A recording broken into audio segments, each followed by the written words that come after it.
ba talagang pag-asa para mapatawad mo yung kaibigan mo? Wala. Ayoko na siya maging parte ng buhay ko. Nung nakaraan na yon, gusto ko na siyang kalimutan. May napapansin ako sa inyong dalawa, ha? Masyado yata kayo nagiging close. Kunwari wala si Kate. Tingin mo ba matitipuan mo siya? Hindi siya mahirap magustuhan. Mabuti siyang tao. Tsaka ipaparamdam niya talaga sa'yo na espesyal ka. Yan di. Inaakit mo yung boyfriend ko. Dino! Magkaibigan lang kami ni Nick. Wala akong gusto sa kanya. Ano ba pagkakapareho ng dalawa? Na pareho kayong galing sa ampunan? Galing si Nick sa ampunan? Pasensya na po, pero wala po kasi si Nick dito sa office eh. Pero okay lang po mag-iwan na lang po kayo ng message.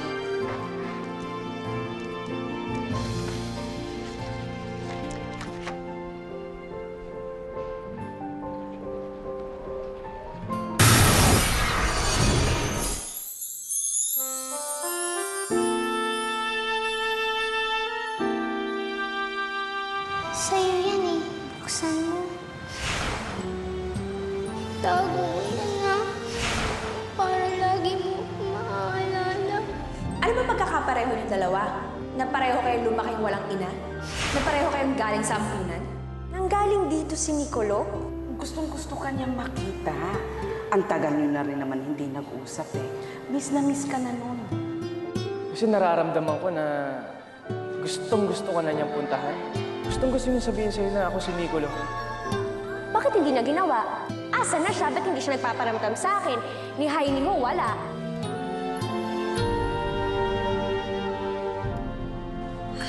Ses!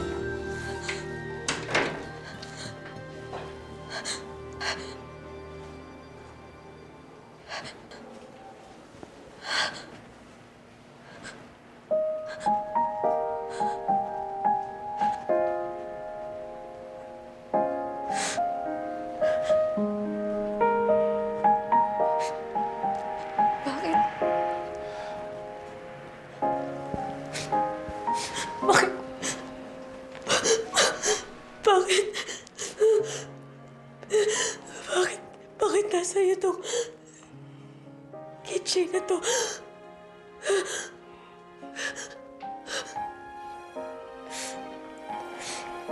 Sabi sa akin ni Kate, galing ka daw sa ampunan. Totoo ba yun?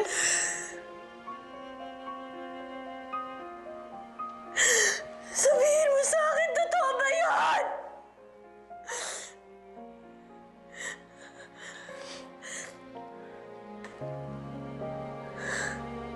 Saan ka galing?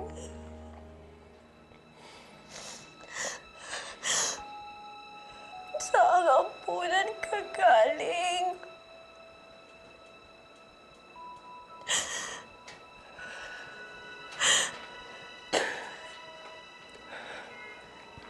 Children of God.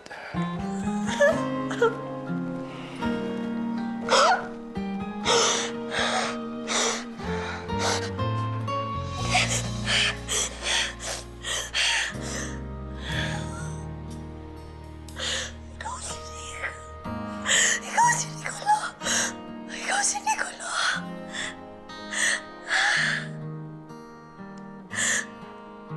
Ikaw. Ako si Nicolo de Leon. Ses. Ses. Dahil ang pag-ibig ko sa'yo ay hindi magbabago. Kahit kailan ikaw lamang ang mananatili sa puso ko. Habang buhay ay ikaw lang ang ako.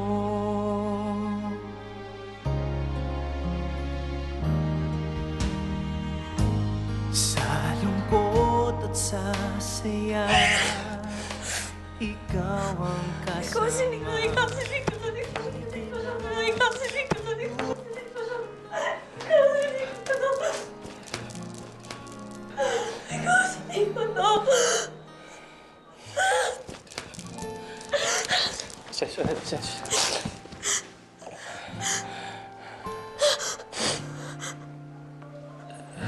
Hayaan mo muna ako magpaliwanag, sis. Ipapaliwanag. Alam ko na lahat, Nicolo. Ginawa mo ko tanga. Niloko mo ako. Tapos kaya pala interesado ka kay Nicolo kasi ikaw yun.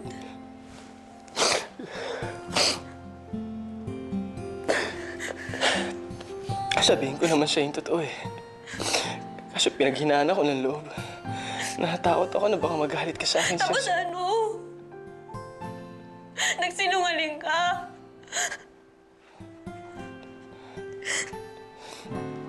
Sa bagay, ano ba namang aasahan ko sa isang taong sinungaling? Eh, nung bata nga kami, hindi niya nga tinupad yung pangako niya eh. Pinagsisisihan ko na yun, sis. Mali ako. Mali ako na hindi kita binalikan sa bayang punan. Mali ako na hinayaan kong maputol ang pagkakaibigan natin. Akala ko mabait ka.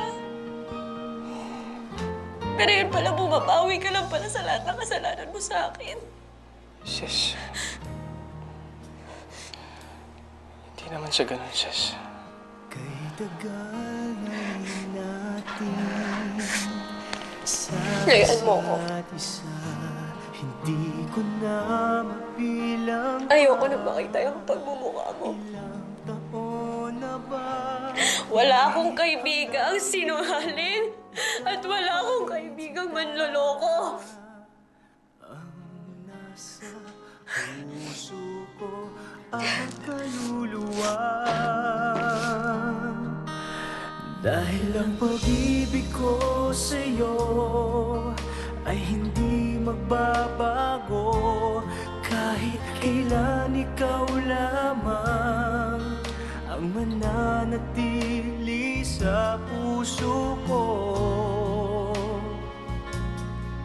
Habang buhay ay ikaw lang ang dahil ang pag-ibig ko sa'yo ay hindi magbabago. Ayan, kahit nasan ka man. Si Aljo rin eh. Di ba makingiilam ka, bakla? Hindi mo ba alam, magtatanggal ng damit si Aljo sa interview niya? Ay, lipat-lipat mo. O, ayan. O, yan na, sige na. Ay, topless. Six-pack. Apay. Ay, Sas!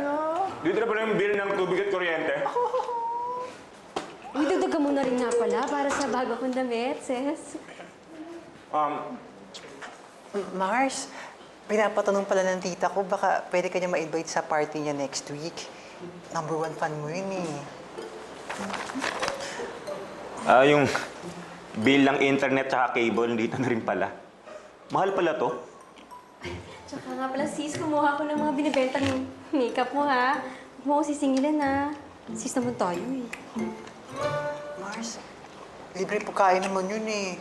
Sige na, sumama ka na sa birthday ng tita ko next week. Nakapag-promise na kasi ako, sabi ko, pupunta ka eh. Please.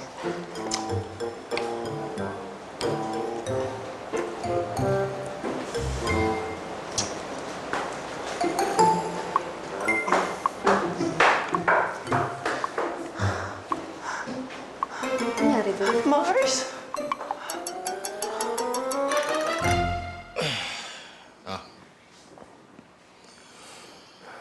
Ay, naka. Well, I hate to say it, pero sinabi ko sa'yo, hindi habang buhay may tatago mong katotohanan kay Ses. At one point, malalaman din niya talaga na ikaw si Nicolo. Pero hindi naman sana sa ganitong paraan, pare. Hindi yung biglaan. Hindi man lang ako nagkaroon ng pagkakataon para ma-explain yung side ko. Well, isipin mo na lang, at least, tapos na, di ba? Alam na ni Ses na ikaw si Nicolo. Wala ka nang kailangan itago sa kanya. Bakit ba naman kasi ako nagpapapekto sa lalaki yun eh? Sinungaling siya. Hindi siya dapat iniiyakan. Galit na galit sa akin, tol. Ayaw magpakita sa akin. Okay lang yan. Alam mo, mawawala rin yan eh. Siyempre sa umpisa lang yan. Pinoproseso pa niya, ina-absorb pa niya yung nangyari. Pero trust me, bro. Pagtagal, okay rin yan. Alam mo, bro, kasalanan ko 'to eh. Kasalanan ko 'to eh. Kung hindi lang ako naging duwag noon, kung hindi lang ako naging sinungaling sa kanya, Alam mo, hindi kami aabot sa ganito. I'm so sorry, Iha, kung naglihim man ako sa iyo. Ilan araw ko rin alam na si Nico at Nicolo ay iisa. Pero kasi pinakiusapan niya ako na huwag ko daw munang sabihin sa iyo. Tingnan niyo, Mother.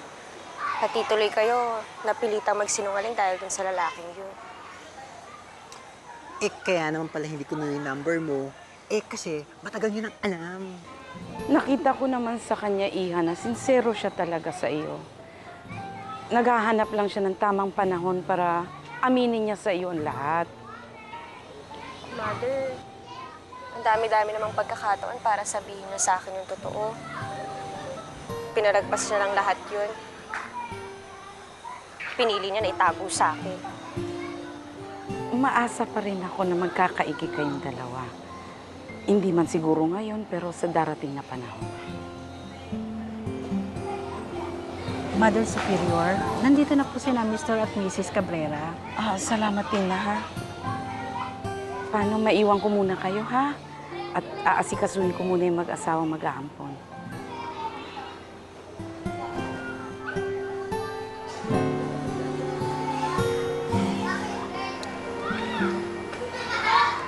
May maswerteng bata na naman na magkakaroon ng magulang. At maraming bata ang aasa at mabibigo. Ay nako, nakaka-stress talaga sa bahay ampunan. Sabi nga sa amin ni Mother Superior, kapag hindi ka daw napili, ibig sabihin nun, may mas espesyal na hinanda ang Diyos para sa'yo. Eh di espesyal na pala yung Kuya Waldo mo sa'yo. Oo naman, kahit sandali ko palang kilala yung kapatid ko, mahal na mahal ko yun. So, kontento ka na doon. Eh bakit kaya hindi mo hanapin yung totoo mong nanay? Eh, malay mo, buhay pa siya, no? Mars naman, ginawa na nga natin lahat, di ba? Lahat naman ang lumapit sa atin. Peke. Eh kung hindi yung totoong nanay mo yung pumunta sa'yo, eh bakit hindi mo siya hanapin?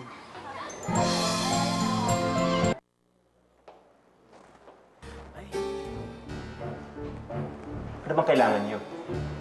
Nakakabahan ako, ah. Kahit anong nalalaman mo. Ikaw ang nakakilala kay Inay. Kuya, meron ka bang ibang palatandaan para man lang makatulong sa amin? Sabi ko sa inyo, di ba? Nung namatay si Itay, bigla na lang kinakausap niya yung sarili niya. Tapos biglang nawala. May idea ka ba kung saan siya pumunta? Ewan ko doon. Ang tagal ko siyang hinintay. Sabi ng ibang tao, nahuli siya ng polis. Ang iba naman daw, palaboy daw siya sa kalye.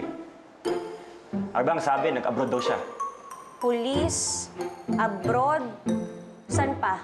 Di ba may picture ka niya, yung binigay ko sa'yo? Bakit hindi mo ipanawagan sa TV? Alam mo, kahit anong Photoshop ang gawin mo doon sa picture na yun, hindi basta-basta makikilala yun, no? Kung gusto niyo, i-drawing ko siya.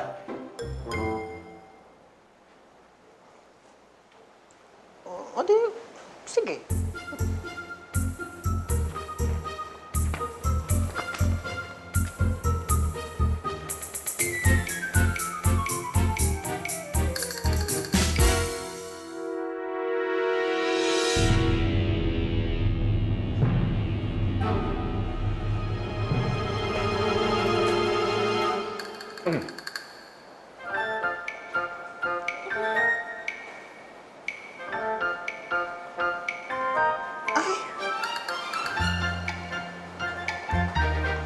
Sabak, patingin ka, te. Kakaloka.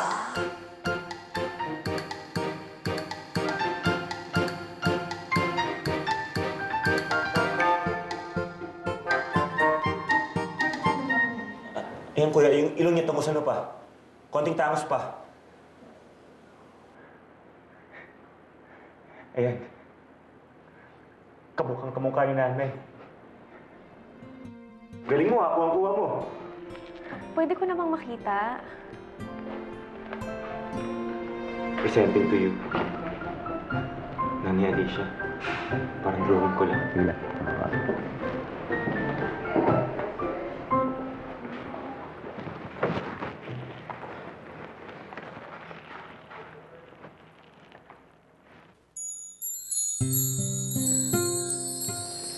ganda pala ni Inay. Siyempre, 20 years ago, no? Malamang ngayon iba na itsura niya, no? Ma'am Princess, ito po yung record namin noong June 1993. Meron po bang Alicia Salazar dyan? Kung meron po dati, naaresto po ba siya noon, nung panahon na yun? Wala dito yung pangalan na hinahanap mo. Pero natatandaan ko may nahuli kami nung buwan na yun eh. Isang babae, mga around 30s, katamtaman lang pangangatawan. Kaya lang, hindi namin nakakuha yung buong pangalan kasi may diferensya raw sa pag-iisip. Si Elmats ngayon. Ano ang nangyari? Ayon dito sa record namin, naging violente raw siya sa mga kasama niya sa kulungan. Kaya inilipat siya sa Immaculate Heart Center, dun sa Antipolo.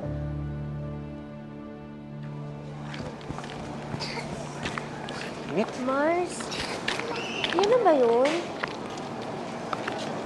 Ba't parang iba yung itsura? Eh, dito yung address na binigay ng mga pulis eh. Lapot! Ew!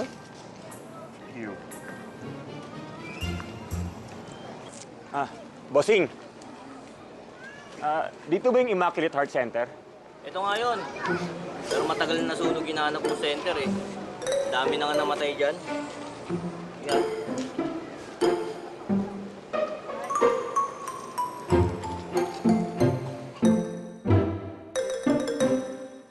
Nakakaloka! Winner! Charot! Sige, friendship. Thank you! Mars! Lapot! Nakausap ko ni friend ko. Sabi niya, ipapahanap daw niya yung mga pasyente na nilipat galing sa Immaculate Heart. Talaga? Oo! Talaga? Oo!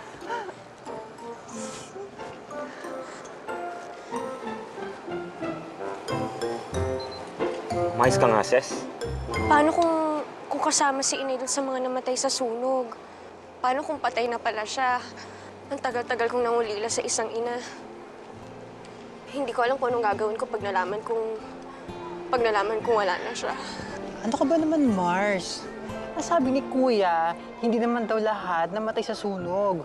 So, ibig sabihin, malaki pa yung chance mo na buhay pa yung nanay mo. Ano dyan? Huwag ka na nga umiyak dyan. Ano ba, nasanggol ka? Kapag umiiyak ka, si nanay, tataranta ka agad. Ayaw na ayaw niyang umangawa ka. Inukulit ka agad ako nun. Nakakaingit ka kasi. Buti ka pa naramdaman mo na makasama si nanay. Alam mo, ikaw, pinapatahan ka na, Crayola ka pa. Lumayo ka nga sa akin. Kakasama mo sa amin. Bakla tuloy ako. Alam mo, Ses, magkakaroon ka rin ng alaala niya. Tiwala ka lang sa akin. Mga ka-trending, hulaan ninyo kung sino ang bumisita sa presinto nung isang araw para mag-inquire sa kanyang missing mother. Sino pa nga ba? Kundi ang nag-iisang prinsesa ng masa, si Princess. Ayon sa mga na-interview naming mga pulis, balik sa paghahanap si Princess sa kanyang nanay. And this time, mukhang may lead na siya. Lahat kami dito, Princess, ay naghahangad na mahanap mo ang iyong nanay. At dahil isa kang dakilang anak, ikaw, Princess, ang trending today. What a fame whore. Kita mo na, gagawin niya talaga para mapansin siya. Napaka-KSP. Hindi si Ses ang lumapit sa mga reporters, Ma. Ang press ang kusang lumapit sa kanya. So even without Luis, interesado ang press sa buhay niya. Well, I'm not. Obvious na kinukuha niya ang simpatya ng mga tao para maawa sa kanya. Gusto niya kasi na mabalik sa kanya ang limelight. Good riddance. Nagkahiwalay na kayo.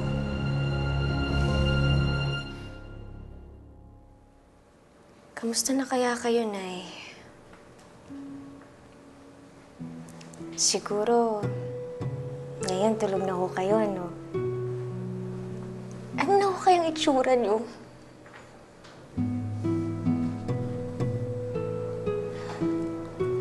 Sigurado akong ganda-ganda niyo pa rin. Siyempre, nagmana ako sa inyo. Naiisip niyo rin po ba kami ni Waldo? Namimiss niyo rin po ba kami? Ang dami kong tanong.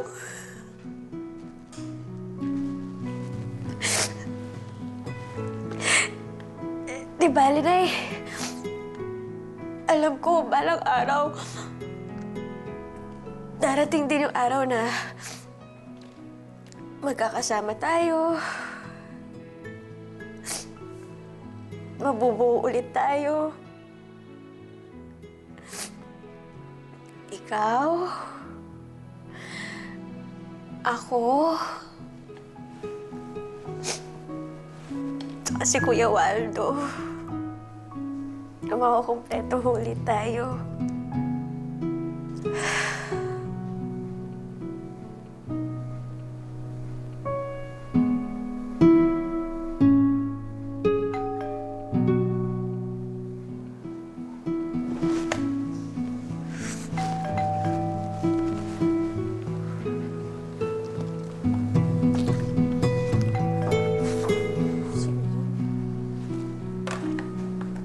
Wait lang, Naya.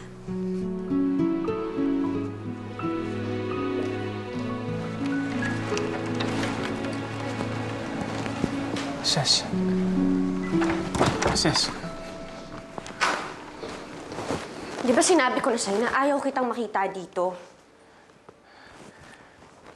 Napanood kita sa TV. Nabalitaan ko na gusto mong mahanap yung nanay mo.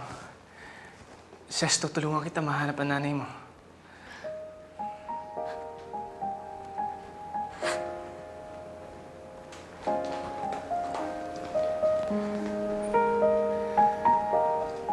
Tulong? Para saan? Pambawi mo sa lahat ng kasalanan mo sa akin? Hindi ko kailangan ng tulong mo. Hindi ko kailangan ng tulong mo, Nick. Nicolo. O kung sino ka man.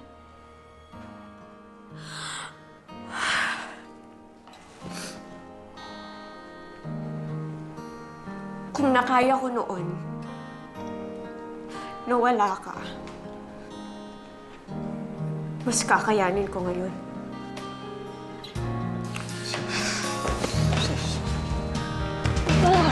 Dahil ang pag-ibig ko sa'yo ay hindi magbabago kahit kailan ikaw lamang. Dito sa ospital na to, dinala yung mga pasyente galing doon sa nasunog na center. I can feel it. Alam ko na nandito sa ospital na to ang mami mo. May pili kami ng Ate Violet mo ng kotse. Ito nga, Chideng. Ito gusto namin eh. Lakas makasasya. Mas maganda ito. Samahan mo kayo mamili, ha? Sa pera. Ay, meron? Bakla? Meron? The more na sinusuyo ko siya, the more that she's shutting me out. Bro, ang panunuyo sa babae, kailangan mong tiyagain. Ngayon, kung gusto mo na patawarin ka talaga ni Sis, hindi mo siya tatantanan lang ng basta-basta. Itong puso ni Ses, wala talaga kahit anong gawin mo. Did I hear it right? Sinusuyo mo si Ses? Sa'yo